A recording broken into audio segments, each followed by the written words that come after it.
Imagine a world where your hamburger is grown in a lab and your salad greens are cultivated in a skyscraper.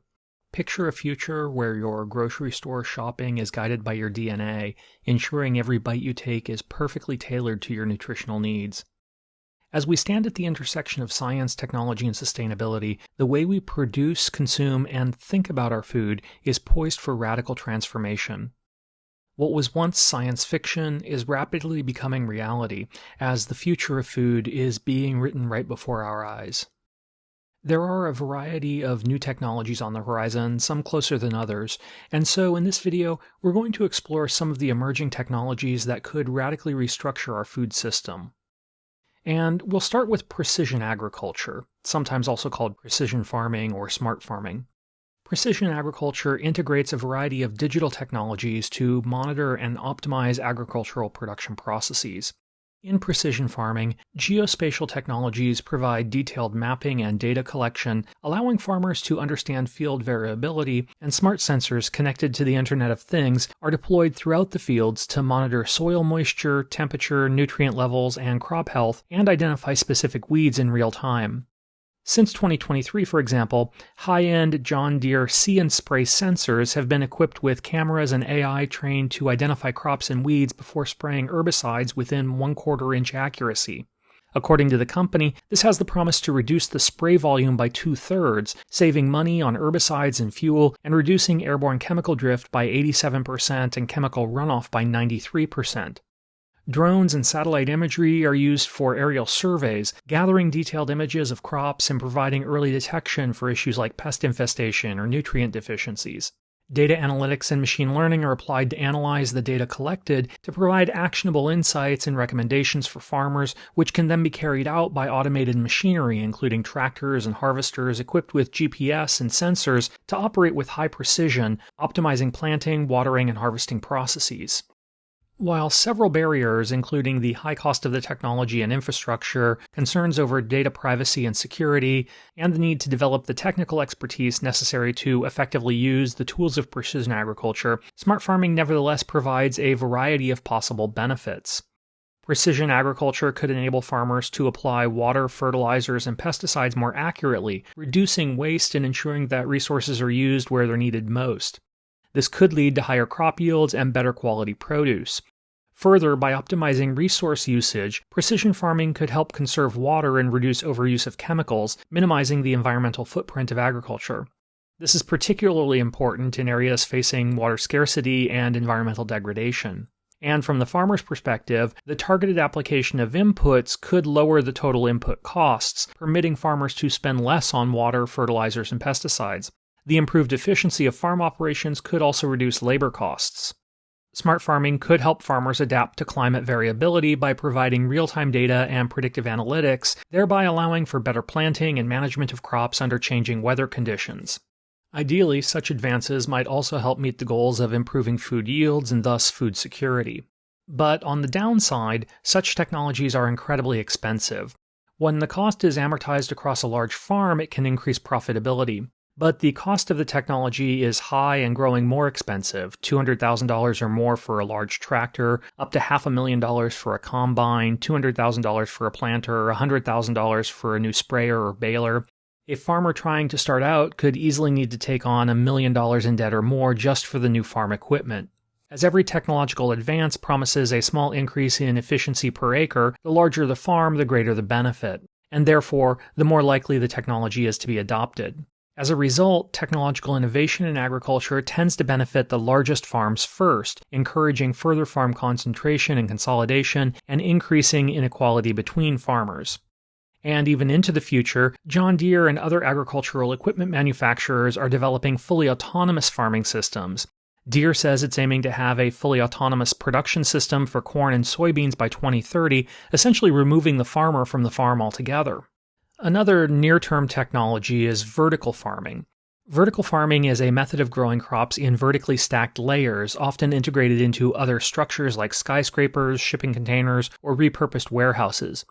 It utilizes controlled environmental systems, or CEA technology, where all environmental factors such as light, humidity, CO2 levels, temperature, and nutrients are controlled to optimize for plant growth. It usually employs a combination of hydroponics, growing plants in nutrient-rich water solutions instead of soil, aeroponics, where roots are suspended in air and misted with nutrient-rich solutions, or aquaponics, which combine hydroponics with aquaculture, raising fish, permitting the waste produced by the fish to supply nutrients to the plants for growth. The most advanced systems use energy-efficient LED lights to mimic natural sunlight, and automated systems, robotics, and artificial intelligence to manage planting, watering, and harvesting processes.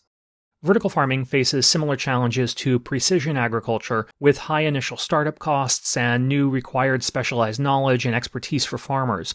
Its reliance on artificial lighting and climate control systems can also lead to higher energy consumption than traditional farming methods. But if implemented well, vertical farming has the potential to reshape food production. It maximizes space by using vertical structures, allowing more crops to be grown per square foot compared to traditional farming. This is particularly advantageous in urban areas where land is limited and expensive. It might also permit less land to be dedicated to growing food, freeing it for conservation or other uses. Controlled environments employed in vertical agriculture would enable continuous crop production regardless of external weather conditions, potentially leading to a more consistent food supply throughout the year. Vertical farming systems, especially hydroponics and aeroponics, use less water compared to traditional soil-based agriculture. Water is recycled and reused within the system, making it highly water efficient. It also reduces the need for pesticides and herbicides, resulting in cleaner and safer produce and promoting a healthier ecosystem by reducing chemical runoff.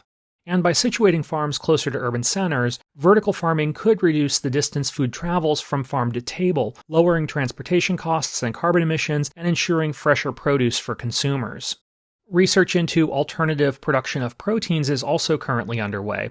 This includes plant-based proteins, insect-based proteins, and seaweed, all of which are gaining attention for their potential to meet increasing global protein demands sustainably and ethically. Plant-based proteins are derived from various plant sources like soy, peas, lentil, chickpeas, and grains. Companies like Beyond Meat and Impossible Foods have developed products that closely mimic the taste and texture of ground meat. Other companies produced plant-based dairy, including milk and cheese alternatives. Such plant-based proteins generally have a lower environmental footprint compared to animal proteins, requiring less land, water, and energy to produce and generating fewer greenhouse gas emissions. Many plant-based proteins are lower in saturated fats and free from cholesterol, offering potential health benefits such as reduced risk of heart disease and obesity. And production can be scaled up more easily than traditional livestock farming, helping to meet the growing global protein demand. Seaweed, or macroalgae, is a rich source of protein, vitamins, minerals, and fiber. It includes varieties such as nori, kelp, and others, which are consumed directly or processed into various food products. Research into seaweed cultivation and consumption is currently underway, including a seaweed farm project in Humboldt Bay. Seaweed cultivation does not require arable land, fresh water, or fertilizers, and is readily grown in the ocean, making it a highly sustainable protein source. Seaweed farming also helps sequester carbon dioxide, reducing ocean acidification and providing habitat for marine life. It also helps improve water quality by absorbing excess nutrients. And seaweed itself is a nutrient-dense food, rich in protein, vitamins, minerals, and antioxidants. It offers a complete protein source and is particularly high in iodine, which is necessary for thyroid function. Finally, while insects have been part of diets around the world since the beginning of humanity, there's a growing interest in insect-based proteins in cultures that have not traditionally consumed such proteins. Insect-based proteins are derived from various edible insects such as crickets, mealworms, locusts, and black soldier fly larvae. These insects can be processed into protein powders, flours, or consumed whole.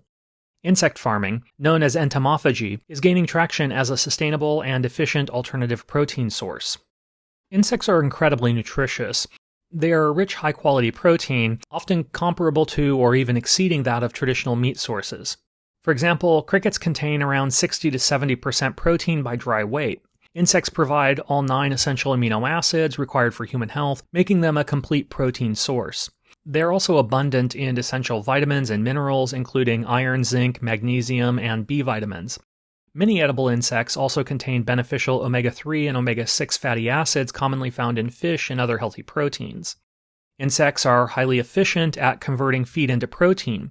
For example, crickets only require about 1.7 kilograms of feed to produce 1 kilogram of body mass, compared to cattle, which need around 8 kilograms of feed to produce the same amount of body mass. They also have fast life cycles and can reproduce quickly, allowing for rapid scaling of production to meet increasing protein demands. Insect farming uses significantly less land and water compared to traditional livestock farming and can be raised on organic waste, reducing the food waste and lowering the need for agricultural land. They also produce far fewer greenhouse gases and ammonia compared to conventional livestock, making them a more environmentally friendly protein source. A variety of insect-based proteins are already commercially available.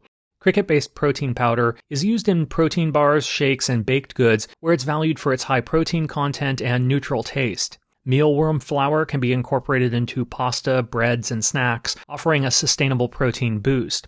Whole insects are consumed as snacks and are ingredients in various cuisines where they are valued for their crunchy texture and nutty flavor. And insect-based animal feed is already used to produce sustainable and nutritious feed for livestock and aquaculture. That said, the primary barrier to more widespread adoption of insect-based proteins is likely consumer acceptance, as cultural and perceptual barriers hinder the acceptance of insect-based foods in cultures where they're not traditionally common.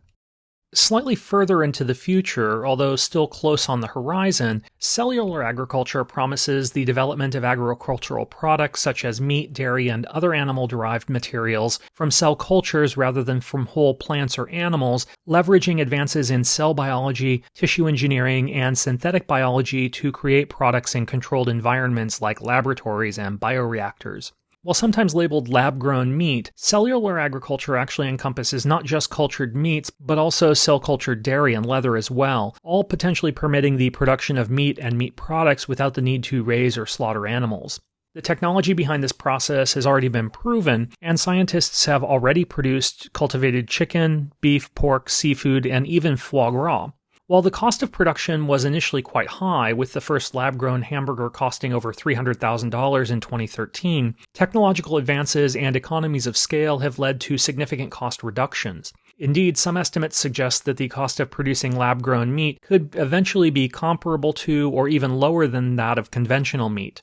For its proponents, lab-grown meat is more sustainable, requiring significantly less land, water, and energy compared to traditional livestock farming, and generating fewer greenhouse gas emissions. It also eliminates the need to raise and slaughter animals for food, addressing ethical concerns related to animal welfare. And by reducing the prevalence of foodborne illnesses and allowing for the creation of nutritionally optimized food products, cultured meat production might even improve public health. And further into the future still, personalized nutrition is another emerging area of interest. By leveraging advances in genomics, data analytics, and digital health technologies, personalized nutrition aims to optimize individual health and well-being, tailoring dietary recommendations and interventions to an individual's unique genetic makeup, lifestyle, health status, and preferences. To be clear, this is more than just making healthy food choices. Personalized nutrition may begin with detailed dietary assessments to track an individual's food intake, preferences, and eating habits to tailor nutrition plans that are realistic and sustainable, but it goes much, much further.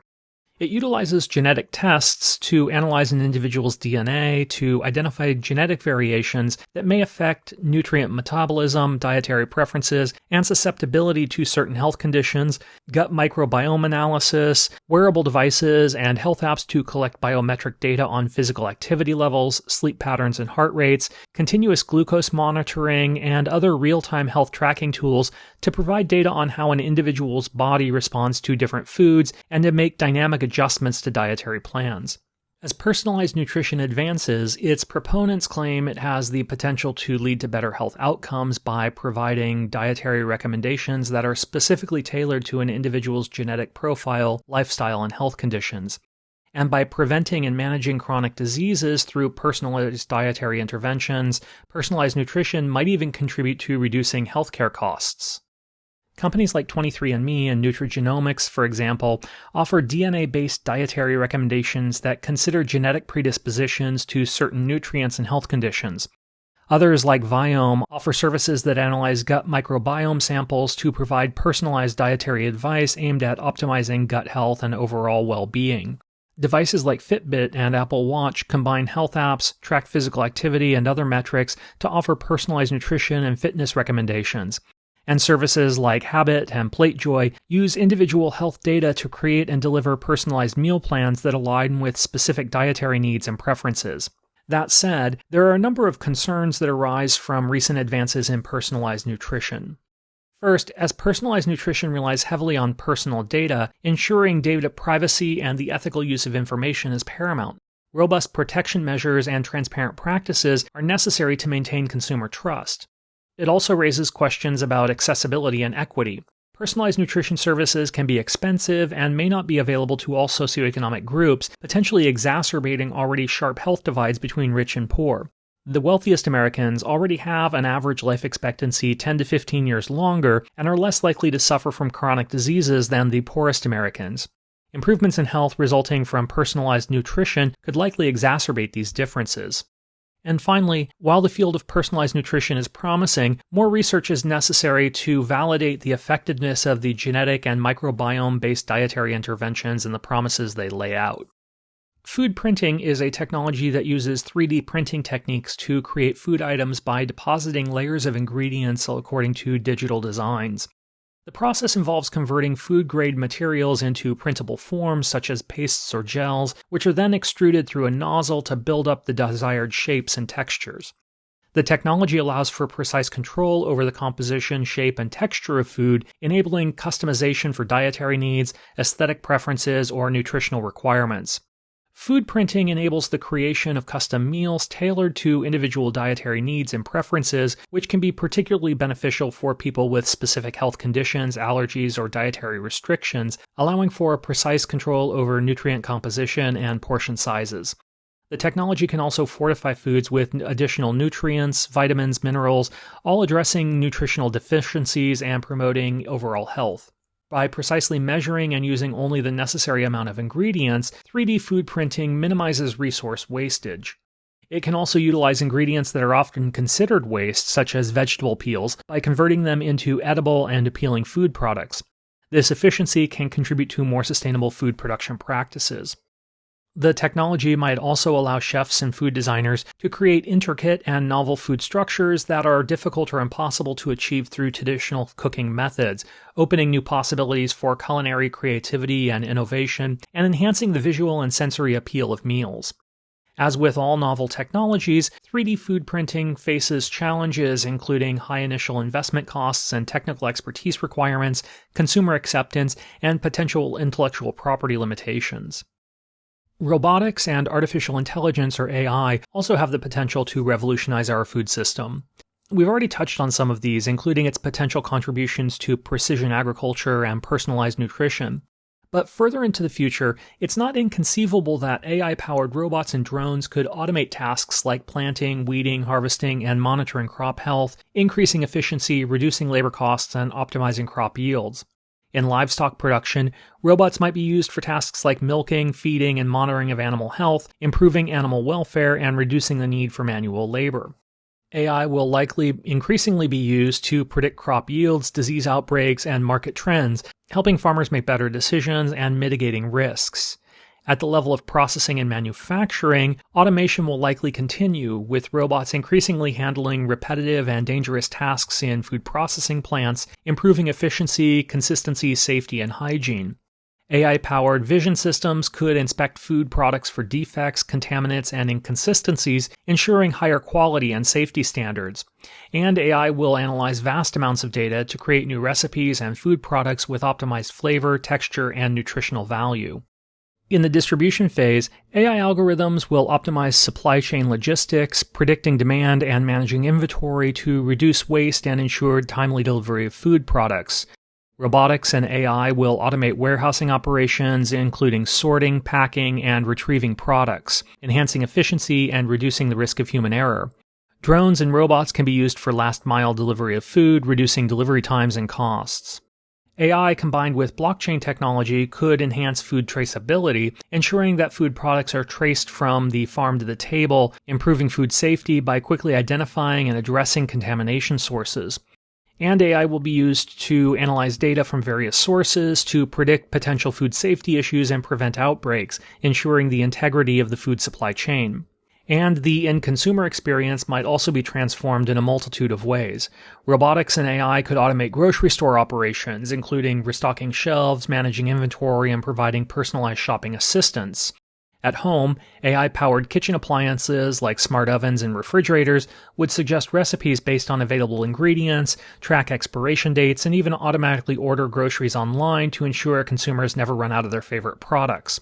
Restaurants might employ robots to automate cooking processes, ensuring consistency and freeing up human chefs to focus on creativity and innovation.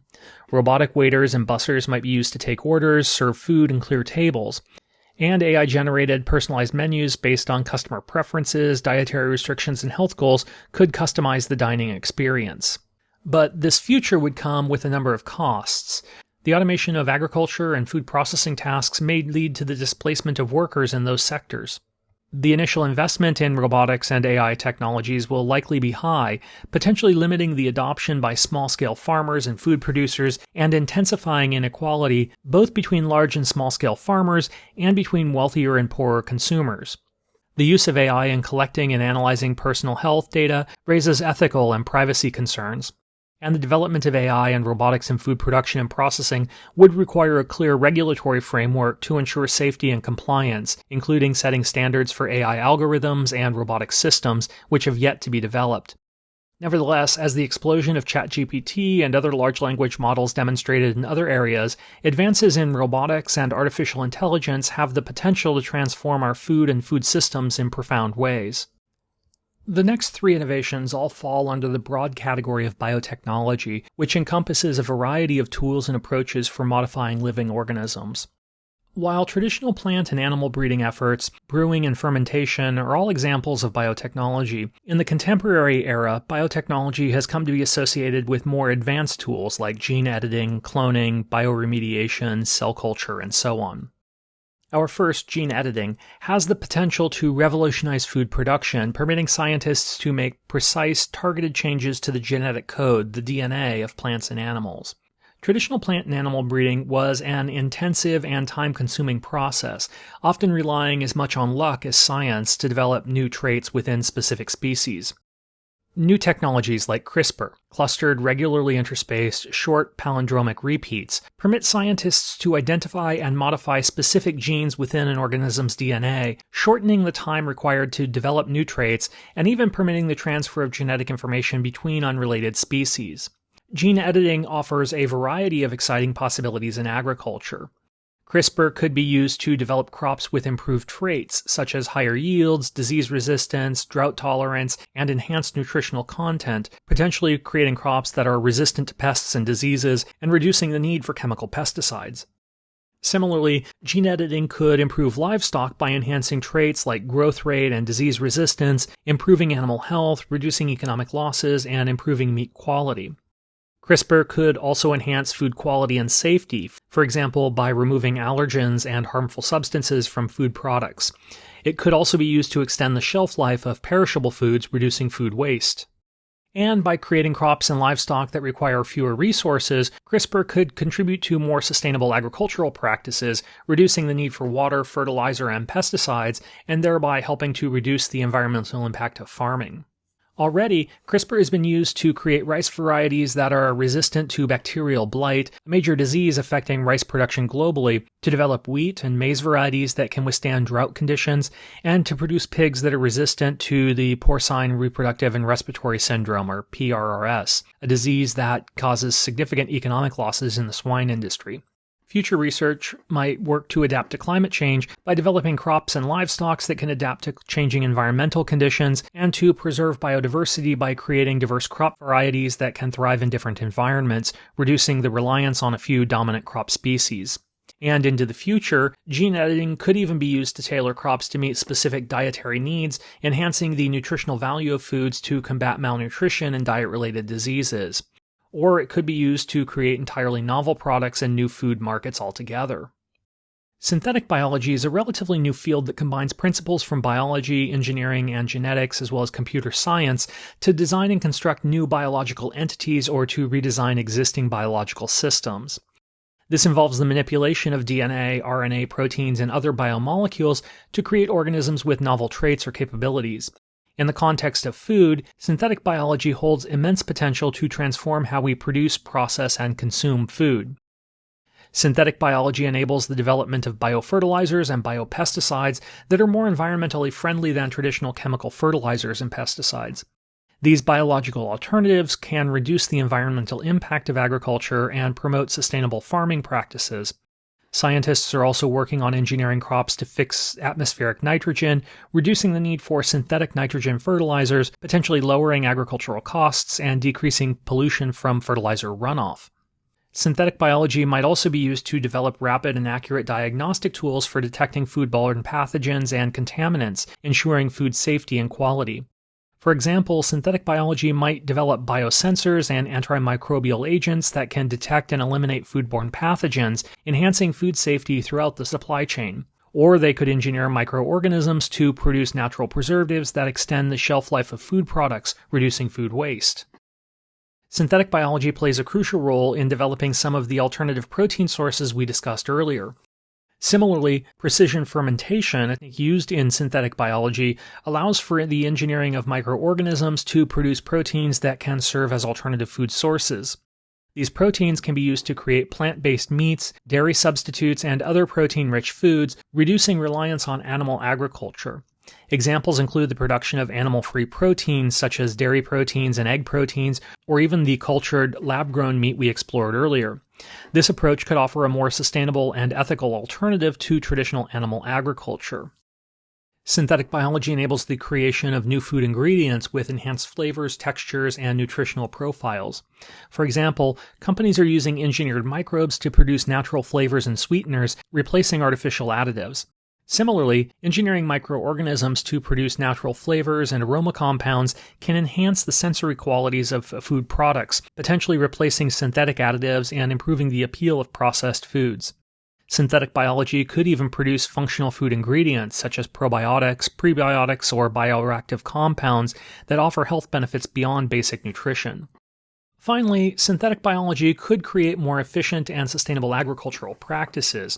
For example, microbes might be engineered to reduce methane emissions from animal digestion or reduce the need for livestock altogether, thereby reducing greenhouse gas emissions associated with food production. Or synthetic biology might convert agricultural and food waste into useful products like biofuels, bioplastics, or bio-based chemicals, potentially promoting a circular economy and reducing environmental pollution. Nanotechnology involves the manipulation and engineering of materials at the nanoscale. At this scale, materials exhibit unique physical, chemical, and biological properties that can be leveraged for various applications, including in the food industry. In farming, nanotechnology might enable the development of nanopesticides and nanofertilizers that provide more efficient and targeted delivery of active ingredients, potentially reducing the amount of chemicals used, minimizing environmental impact, and enhancing crop yields. Nanoparticles might be used to improve soil health by enhancing nutrient availability and promoting beneficial microbial activity, potentially helping remediate contaminated soils, making land more productive. At the food processing stage, nanoemulsions, fine dispersions of oil and water stabilized by nanoparticles, could be used to improve the texture, flavor, and stability of food products, especially in the formulation of beverages, sauces, and dressings. Nanotechnology could also be used to modify food textures and consistency to create new and improved food products, including the development of low-fat or fat-free products with the same mouthfeel as their full-fat counterparts. And it could be used to improve nutrient delivery and fortification. The nutritional profile of food products could be improved through nanoencapsulation, which involves enclosing nutrients, vitamins, or bioreactive compounds in nanocarriers, enhancing their stability, bioavailability, and controlled release in the body. Nanotechnology could also be used to fortify foods with essential nutrients without altering their taste, texture, or appearance, potentially addressing nutritional deficiencies and promoting public health. Nanotechnology might be able to create enhanced packaging materials with increased strength, flexibility, and barrier properties. These materials would better protect food from physical damage, moisture, oxygen, or microbial contamination. It might even be able to create active packaging, incorporating nanoparticles that release antimicrobial agents or absorb oxygen and ethylene, extending the shelf life of food products and reducing food spoilage and waste. And it could be used to develop highly sensitive and specific nanosensors that detect foodborne pathogens, toxins, and contaminants in real time. These sensors can be integrated into packaging or used in the food processing facilities to enhance food safety. Other nanosensors could monitor food quality parameters like freshness, ripeness, and spoilage throughout the supply chain. Finally, nanotechnology might also aid in water and waste management. Advanced water systems employing nanofiltration membranes could remove contaminants, pathogens, and pollutants from water sources, purifying water used in food processing and agriculture. And like synthetic biology, nanobiology might even be able to be used to convert agricultural and food waste into valuable products like biofuels and fertilizers. Of course, the successful development of advances in biotechnology depends on a variety of factors.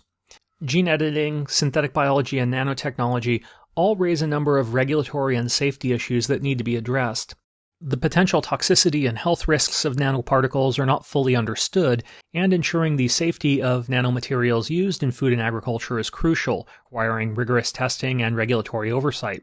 The environmental fate and impact of nanoparticles will need to be assessed to prevent unintended ecological consequences, and research is needed to understand how nanoparticles interact with ecosystems and wildlife. Similarly, the introduction of novel organisms into the environment through gene editing and synthetic biology raises concerns about their potential impact on ecosystems and biodiversity. Engineering biological systems is inherently complex, and unintended consequences can arise. Robust risk assessment and regulatory frameworks are therefore essential to ensure safety. Consumer acceptance of advances in biotechnology and food is crucial for its successful implementation.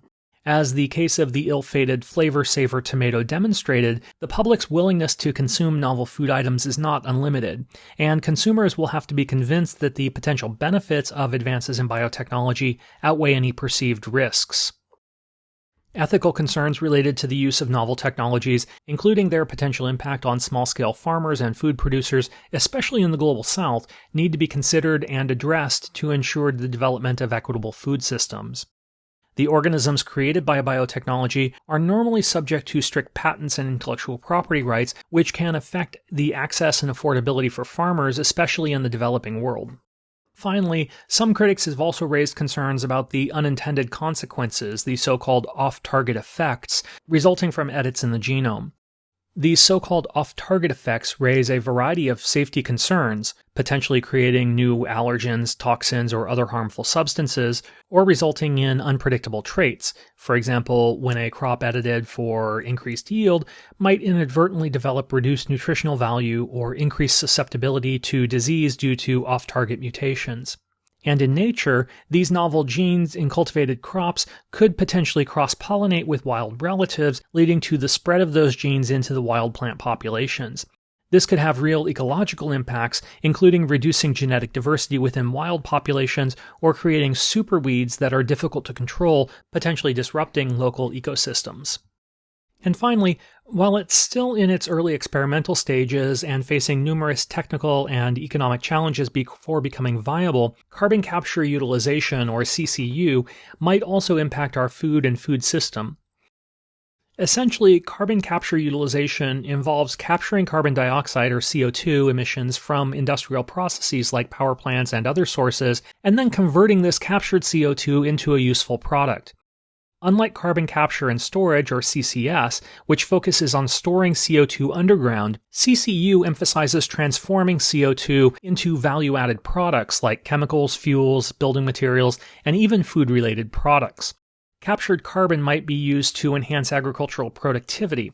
For example, it could be used to enrich the atmosphere in greenhouses, promoting photosynthesis and boosting crop yields, as enhanced CO2 levels can lead to faster plant growth and increased production of vegetables, fruits, and flowers. Similarly, captured CO2 can be utilized in algal farming to promote photosynthesis, with algae then being used as a source of biofuels, nutritional supplements, or animal feed. Captured carbon could also be used in the production of carbon-based fertilizers or in the synthesis of ammonia, a key ingredient in nitrogen-based fertilizers, potentially lowering greenhouse gas emissions associated with conventional methods. It could be used in food processing and preservation. CO2 is used in modified atmosphere packaging, sometimes called MAP, to extend the shelf life of perishable food products. Capturing and utilizing CO2 for MAP can reduce food spoilage and waste, ensuring longer freshness of fruits, vegetables, and meat products. CO2 can also be used as a refrigerant in cold storage and transportation systems, helping to maintain the quality and safety of food during distribution. Using CCU technologies in food production can help create a carbon neutral or even a carbon negative food product. By offsetting the CO2 emissions associated with food production, distribution, and consumption, the overall carbon footprint of the food system can be reduced. That said, as previously mentioned, there are a wide variety of technical and economic issues that must be addressed before this technology can be developed or deployed. But what do you think? Which of these technologies are most likely to change our food system, and how? Is there a technology I missed? Let me know in the comments section below, and thanks for watching.